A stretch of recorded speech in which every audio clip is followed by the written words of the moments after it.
ಚಿತ್ರದುರ್ಗ ರೇಣುಕಾಸ್ವಾಮಿ ಕೊಲೆ ಪ್ರಕರಣದಲ್ಲಿ ನಟ ದರ್ಶನ್ ಸೇರಿದಂತೆ 7 ಆರೋಪಿಗಳ ಜಾಮೀನನ್ನು ಪ್ರಶ್ನಿಸಿ ರಾಜ್ಯ ಸರ್ಕಾರ ಸುಪ್ರೀಂ ಕೋರ್ಟ್ನಲ್ಲಿ ಒಂದು ಮೇಲ್ಮನವಿ ಅರ್ಜಿಯನ್ನ ಸಲ್ಲಿಕೆ ಮಾಡಿದೆ. ಈಗಾಗಲೇ ಈ ಒಂದು ಅರ್ಜಿಯ ವಾದ ಪ್ರತಿವಾದ ಕೂಡ ಮುಕ್ತಾಯವಾಗಿದ್ದು ಒಂದು ಸುಪ್ರೀಂ ಕೋರ್ಟ್ ಆದೇಶವನ್ನು ಕೂಡ ಕಾಯ್ದಿರಿಸಿದ್ದು. ಈ ಒಂದು ಪ್ರಕರಣದಲ್ಲಿ A7 ಮತ್ತೆ A6 ಆರೋಪಿಗಳೇನಿದ್ರೆ ಅವರ ಪರವಾಗಿ ಬೆಂಗಳೂರಿನ ವಕೀಲರಾಗಿರುವಂತಹ ರಂಗನಾಥ್ ರೆಡ್ಡಿ ಅವರು ಪ್ರತಿನಿಧಿಸಿದ್ದಾರೆ. ಮತ್ತೆ ಈಗ ಅವರು ನಮ್ಮ ಜೊತೆ ಇದ್ದಾರೆ. ಮತ್ತೆ ಈ ಒಂದು ವಾದಕ್ಕೆ ಸಂಬಂಧಪಟ್ಟಂತೆ ಒಂದು ಲಿಖಿತ ವಾದವನ್ನು ಕೂಡ ಸಬ್ಮಿಟ್ ಮಾಡಬೇಕು ಅಂತ ಹೇಳಿ ಸುಪ್ರೀಂ ಕೋರ್ಟ್ ಸೂಚನೆ ಕೂಡ ಕೊಟ್ಟಿತ್ತು. ಅದಕ್ಕೆ ಸಂಬಂಧಪಟ್ಟಂತೆ ಒಂದು ಲಿಖಿತ ಸಬ್ಮಿಷನ್ ಕೂಡ ಸಲ್ಲಿಕೆ ಆಗಿದ್ದು ಅವರನ್ನೇ ಕೇಳಬಹುದು. ಸರ್, ಈಗ ನಿಮ್ಮ ಕಕ್ಷಿದಾರರ ಪರವಾಗಿ ಏನು ಒಂದು ಸಬ್ಮಿಷನ್ ಅನ್ನ ಮಾಡಿದಿರ, ಮತ್ತೆ 3 ಪುಟದಲ್ಲಿ ಏನಾದ್ರು ಉತ್ತರ ಇದೆ ಅಂತ ಹೇಳಿ ಸರ್. ನೋಡಿ, ಮಾನ್ಯ ಸರ್ವೋಚ್ಚ ನ್ಯಾಯಾಲಯದ ಪೀಠ, ದ್ವಿಸದಸ್ಯ ಪೀಠ ಏನಿದೆ, ಆ ಪೀಠ ನಮಗೆ ಒಂದು ಸೂಚನೆಯನ್ನು ಕೊಟ್ಟಿರುತ್ತೆ. ಅಂದರೆ 3 ಪುಟಗಳಲ್ಲಿ ಈ ಒಂದು ನಿಮ್ಮ ಯಾವುದೇ ಒಂದು ಲಿಖಿತವಾದ ಒಂದು ವಾದ ಇದ್ದಲ್ಲಿ ಅದೊಂದು ಲಿಖಿತ ರೂಪದಲ್ಲಿ ಸಲ್ಲಿಸಬಹುದು ಅಂತ ಹೇಳಿ. ಸೊ ಆ ನಿಟ್ಟಿನಲ್ಲಿ ನಾವು ಅದನ್ನು ಈಗಾಗಲೇ ಸಲ್ಲಿಸಿರುವಂಥದ್ದು.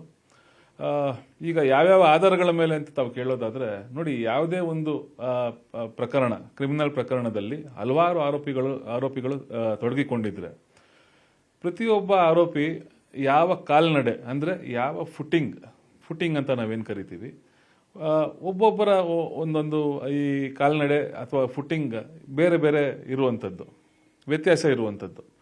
ಎಲ್ಲ ಆರೋಪಿಗಳ ಮೇಲೆ ಎಲ್ಲ ಆರೋಪಗಳು ಕಂಡುಬರೋದಿಲ್ಲ. ಅದು ಅಂತಿಮ ಪಟ್ಟಿಯಲ್ಲಾಗಿರಲಿ ಅಥವಾ ನ್ಯಾಯಾಲಯ ರೂಪಿಸುವಂಥ ಒಂದು ಆರೋಪ ಪಟ್ಟಿಯಲ್ಲಾಗಲಿ ಯಾವುದೇ ರೀತಿ ಆ ರೀತಿ ಒಂದು ಸಿಮಿಲರ್ ಫುಟಿಂಗ್ ಅಂತ ನಾವೇನು ಕರಿತೀವಿ, ಒಂದೇ ರೀತಿಯ ಕಾಲ್ನಡೆ ಕಂಡುಬರೋದಿಲ್ಲ.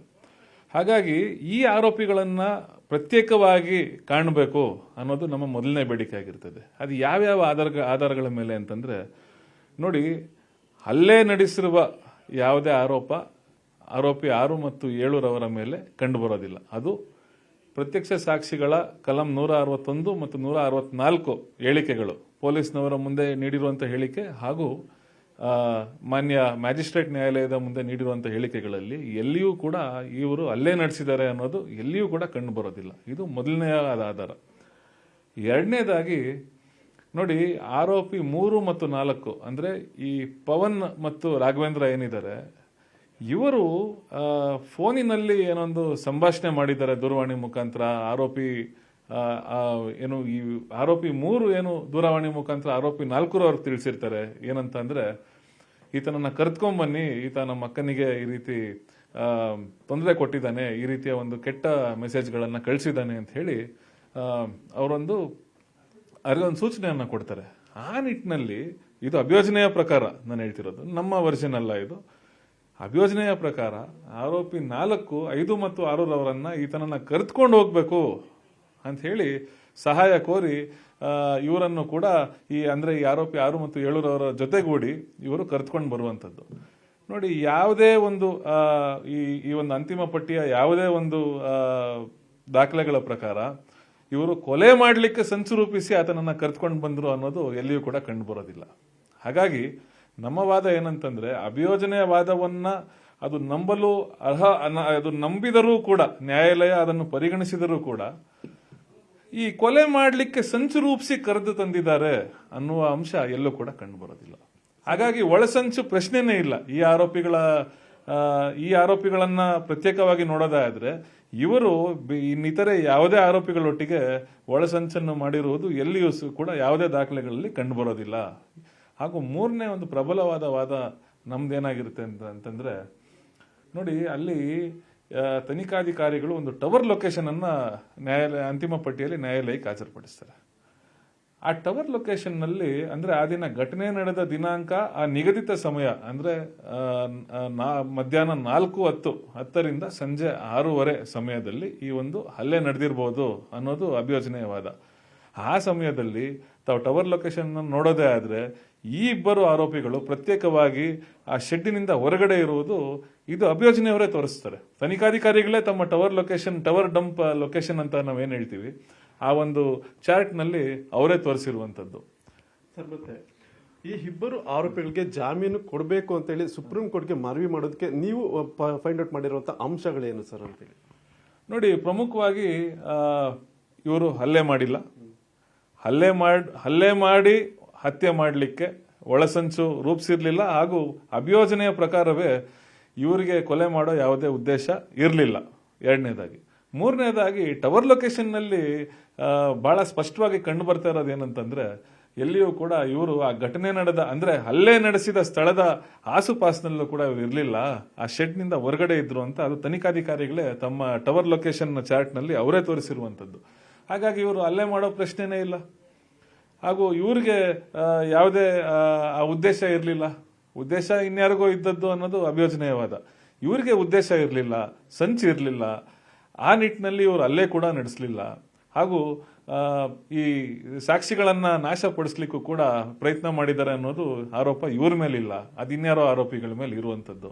ಹಾಗಾಗಿ ಯಾವ ಒಂದು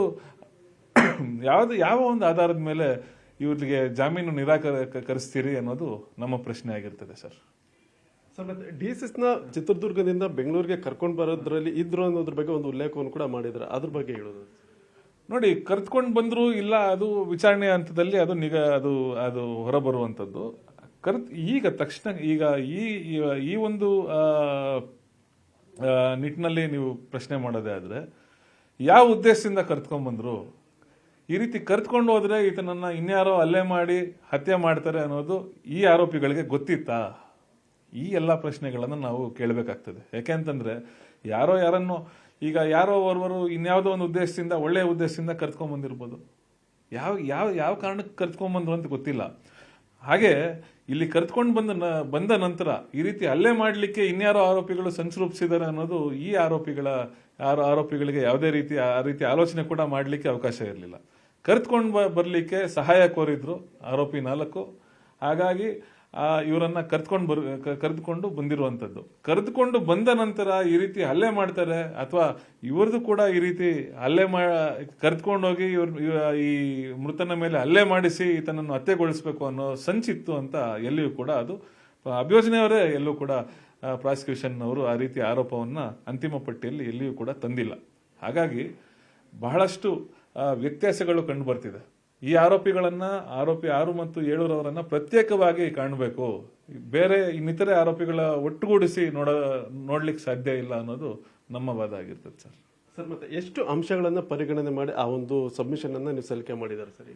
ನಿಮ್ಮ ಒಂದು ನೋಡಿ, ಸುಮಾರು 7 ಪ್ರಬಲವಾದ ಒಂದು ಆಧಾರಗಳ ಮೇಲೆ, ಸಕಾರಣಗಳ ಮೇಲೆ ನಾವು ಜಾಮೀನನ್ನ ಯಾವುದೇ ಕಾರಣಕ್ಕೂ ಈ ಆರೋಪಿ 6 ಮತ್ತು 7 ರವರಿಗೆ ನಿರಾಕರಿಸಬಾರದು ಅನ್ನೋದು ನಾವು ಲಿಖಿತ ರೂಪದಲ್ಲೂ ಅದು ಕೊಟ್ಟಿರ್ತೀವಿ ಸರ್. 7 ಒಂದು ಆಧಾರಗಳು ನಾವು ಅದನ್ನು ತಂದಿದ್ದೀವಿ ಲಿಖಿತ ರೂಪದಲ್ಲಿ. ಸರ್, ಈಗ 3 ಅಂಶಗಳ ಬಗ್ಗೆ ಹೇಳಿದ್ರೆ, ಇನ್ನು ಉಳಿದ 4 ಅಂಶಗಳ ಬಗ್ಗೆ ಹೇಳೋದಾದ್ರೆ ಸಂಕ್ಷಿಪ್ತವಾಗಿ. ನೋಡಿ, ಉಳಿದ 4 ಅಂಶಗಳ ಬಗ್ಗೆ ಹೇಳೋದಾದ್ರೆ, ನೋಡಿ, ಏನು ಈ ಮರಣೋತ್ತರ ಪರೀಕ್ಷೆಯಲ್ಲಿ ಕೆಲವೊಂದಷ್ಟು ಗಾಯಗಳು ಕಂಡು ಬಂದಿರುವಂಥದ್ದು.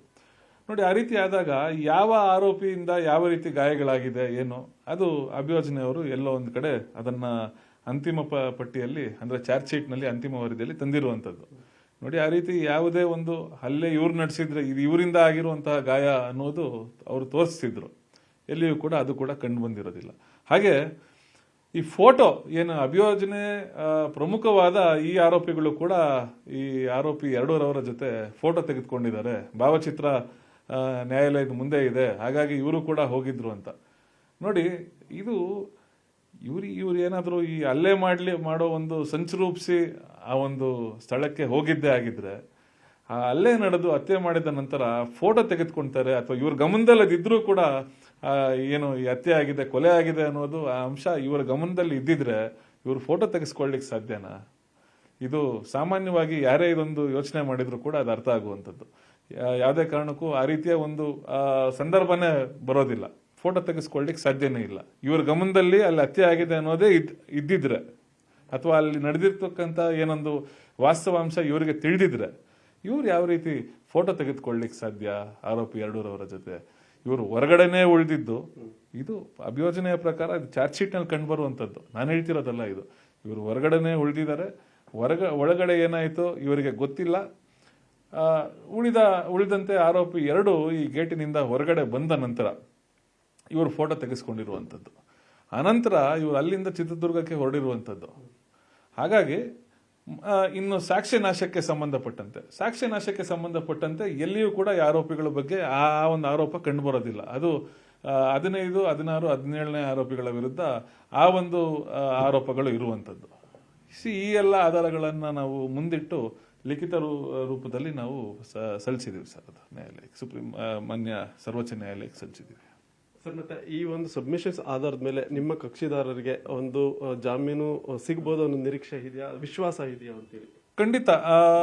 ಈ ಆರೋಪಿ 6 ಮತ್ತು 7ರವರಿಗೆ ಯಾವುದೇ ಕಾರಣಕ್ಕೂ ಜಾಮೀನು ನಿರಾಕರಣೆ ಆಗೋದಿಲ್ಲ, ಅಥವಾ ಮಾನ್ಯ ಕರ್ನಾಟಕ ಉಚ್ಚ ನ್ಯಾಯಾಲಯ ಈ ಆರೋಪಿಗಳಿಗೆ ನೀಡಿರುವಂತಹ ಒಂದು ಜಾಮೀನು ಅದು ಮಾನ್ಯ ಸರ್ವೋಚ್ಚ ನ್ಯಾಯಾಲಯ ಅದರಲ್ಲಿ ಮಧ್ಯಪ್ರವೇಶ ಮಾಡಲ್ಲ, ಅದನ್ನ ಬದಿಗಿಡಲ್ಲ ಅನ್ನೋದು ನನಗೆ ವಿಶ್ವಾಸ ಇದೆ ಸರ್.